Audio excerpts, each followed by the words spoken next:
Well, good afternoon, everyone, and sincerely thank you for staying. There are some people in the room, which is fantastic to see. There's one thing that one question I've had more than any other over the last 2 days, and there are lots of people coming up to the booth and asking today, who are Temenos? So I can't really start this presentation until I answer that question, I think. So Temenos are the largest and most successful core banking software vendor outside of the US. So 700 banks run on Temenos. 2,000 financial services institutions use Temenos software. So there's a lot of customers running on our platform. And that equates to 500 million customers, individuals, using Temenos bank accounts. And Temenos does core banking, that's demand deposit accounts, treasury, private wealth. It does a wide range of things. Bank of England runs our software. So, some very substantial banks that run Temenos. So it's a very well-kept secret. So all of those customers, we offer some useful things. So what I'm introducing you to today is our marketplace. So there's lots of people running our software. All the fintechs out there are trying to disrupt banks. And there's this kind of split in attitude appearing, to me anyway, that fintechs think banks are dinosaurs, we need to reinvent them, we need to disrupt them. And from the banking side, banks aren't silly. They're not sitting back or watching and waiting to see what happens. They know there are challenges, but they need to get the security in place first. They need to get the architecture in place. They understand there are things that they need to do. So there's this kind of divide. There are 12,000 fintechs. There's more banks than fintechs, believe it or not. Even in the US, there's 14,000 community banks. So that presents a huge opportunity. And what Temenos can do very well is connect the two. So I would say the opportunity to you, as fintechs, is to take software to the banks to help them. Don't look at them as a competition necessarily, but help them innovate. So in Temenos' position with those 700 banks, if you're a financial institution running Temenos software, we give you access to fintech innovation. If you're a fintech, we give you access to banks. We give you a market. So if we take a little look at the challenge and the challenge for banks, I think we recognize these brands. We're probably old enough to recognize these brands. But it wasn't that long ago that these were major brands, truly global, leaders in their market, and they've all got something in common. They're gone. And that's what banks worry about. They really worry that their brand, their whole business will disappear. And there's a whole lot of sort of narrative around fintech now, and that's the message. React banks, or you'll be gone. If we look at the next set of customers, the next set of brands, all of these have something in common. They're over $1 billion. They're valued at over $1 billion. And these are all fintechs, doing great things in their industry. But there's something about these that is probably not so obvious to the outside world. They're all hearing this message about banks being disrupted. But if we did pick on one example, TransferWise. TransferWise, fantastic brand, a lot of investment. They are only processing, we calculate, 0.0003% of all global payments, global foreign currency transfers.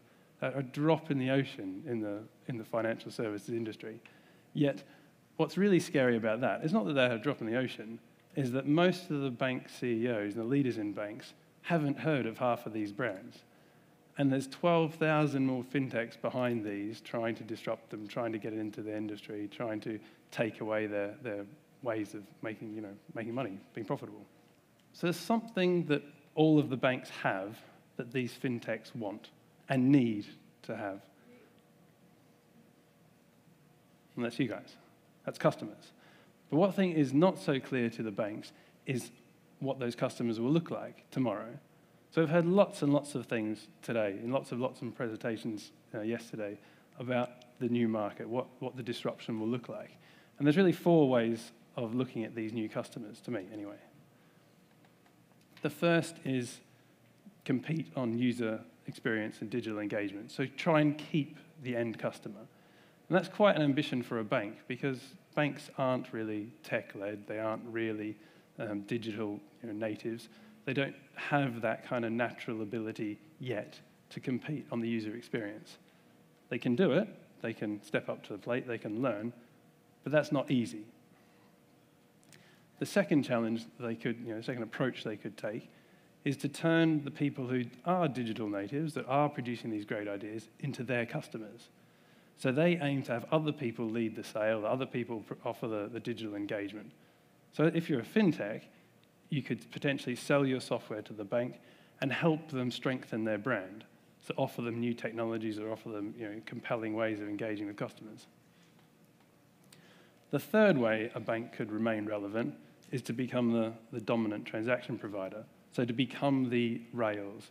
So high straight-through processing, low cost of transaction, actually becoming a very efficient and scaled organization. That would lead to some significant consolidation. You'd end up with a couple of dominant players in each region, in each market, and all the rest of the banks would be unprofitable, so they'd have to disappear. So that's a pretty grim outlook for most of the banks, but that's an option. The fourth is introduce new capability. So new banking function, new ways of engaging with people, offering services that weren't otherwise available. So they have that kind of strength of position there. When Gartner looks at this, they think that the user experience angle could lead to app stores for banks. I don't really agree with this. Well, that's a personal point of view, because I don't want an app from my bank. I'm quite happy with App Store, getting apps on my phone and being, integrated into my life that way, but I don't want to go to my bank and get an app. You could imagine perhaps a corporate customer wanting to go to a bank though. So I'm not ruling it out completely, but I don't think app stores through banks are probably the main angle. Although there are a couple, these are Commonwealth Bank's Pi store and Credit Agricole store. But what I think there is a place for is a marketplace. So getting innovations from businesses, fintechs, to banks. And if you look at that challenge, I think what banks need to look at is the business model to address that challenge. Most of what we've seen over the last couple of days is this open architecture kind of model, where the banks open up APIs, they engage with the fintechs, they get them onto their platform. But other models could equally work. So if a bank moved into the retail space and became a marketing platform, they could sell more product that way, or they could offer loyalty, or they could offer other services that the banks have access to through their huge customer base. The crowdsourcing model I quite like, because in this model, you're going to the bank for content other than banking. So if a bank had invented Kickstarter, you would quite happily go to the bank's Kickstarter to see all the new ideas, to see the economic value that the bank's bringing, because you wanted to see those ideas. And that would also strengthen the bank's brand. So there are these different models that banks could choose to strengthen their business. The way we look at this, as Temenos, is that there are 700 banks there, and not all of them can build a community. So a very, very big bank could establish a community, could support it, could support the developer program, but all of the rest can't go through that community building, can't interact with 12,000 fintechs. So the way we've started this approach of building our community is to sponsor some key projects, such as the Open Bank project, which is mainly in Europe, but it's getting transaction data exposed, it's an anti-fraud, anti-money laundering. And 5 years ago, they were sharing account data with OAuth so that you could request access to your account, you could share it, you could do lending scenarios, do KYC scenarios. And that type of innovation, bringing that to a bank, could be quite compelling. And if we offered that to 700 banks, they could really benefit from that. The second thing that we're doing is we've sponsored Incubator. And this incubator is a little bit different. We're not part of the fund. We're not trying to acquire those companies. But what we are bringing is our challenges and our software to those companies. So we take all of the global banks and the challenges we've seen, and we present those challenges to the fintechs that are part of the program and say, solve these problems. Take your idea that might be unproven technology and apply it here, apply it to one of our problems. We think that can lead to real innovation coming to market that might have otherwise gone into a cupboard somewhere or been unrealized. The third thing is the marketplace itself. So having a route to market to make those companies profitable. So we're already a well-established financial technology platform, and we already spend 100 million in R&D on our software every year. But we can take those innovations, we can take their ideas, and we can create a scenario that's a win for both of us, and both the banks, the fintechs, and Temenos, just by giving them a platform they can deploy on.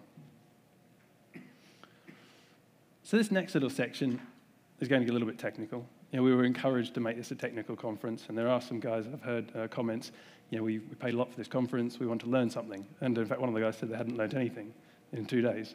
And maybe that was because they were focused on the technical side.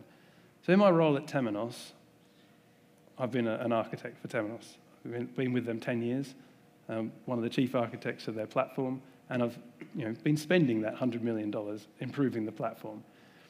And this set of slides, and this look, is at what a typical large bank looks like. So we recently won a deal in the Nordics region that was 4 countries, 20 million customers, 150 million transactions a day, all coming onto our software. It was a huge deal for us. So it's 52 million in one deal. This is kind of what their system looked like. That's not exactly their system, but it's common in this kind of large bank environment. They tend to separate it into different domains. So they start with a customer or counterparty domain. They layer on some accounts, some personal lending, and they all have to share that data. So each of these boxes represents a system.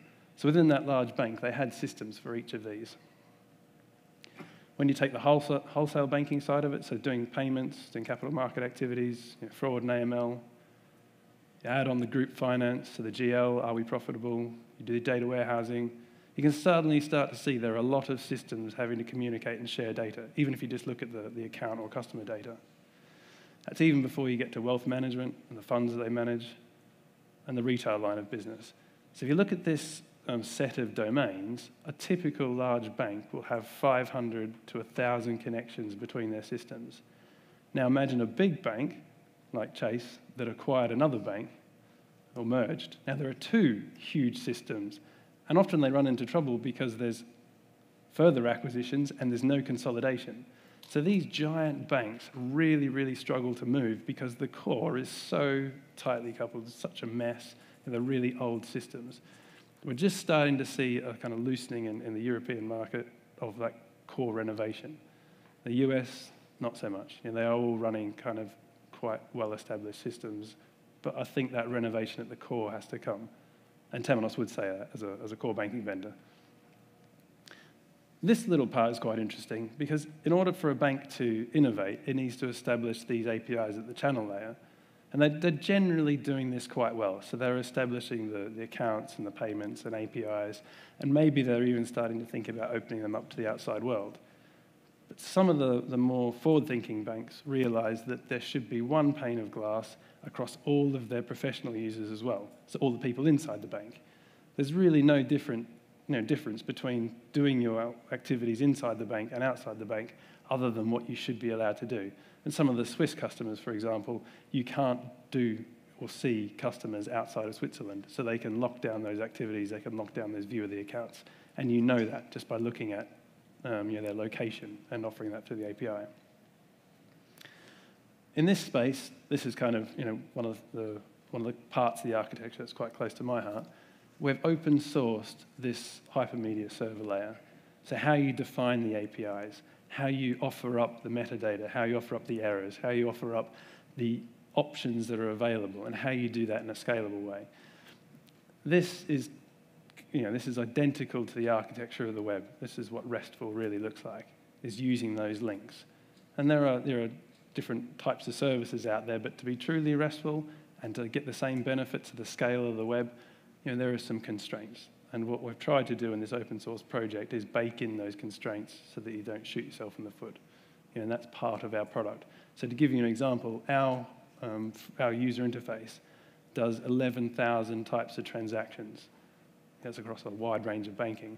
All of those are available as an API because we've built on this RESTful layer and we've used user agents to access that. So how does the marketplace work? Well, the marketplace is very difficult as an approach. And this is what the large banks are trying to do. We're trying to build a community. So these types of events are really useful in kind of getting the message out there. But beyond that, you need to show your software to people. You need to give them access.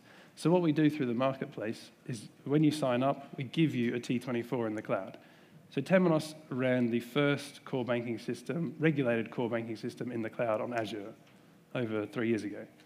So that was quite an achievement for Temenos, quite an achievement for banking software.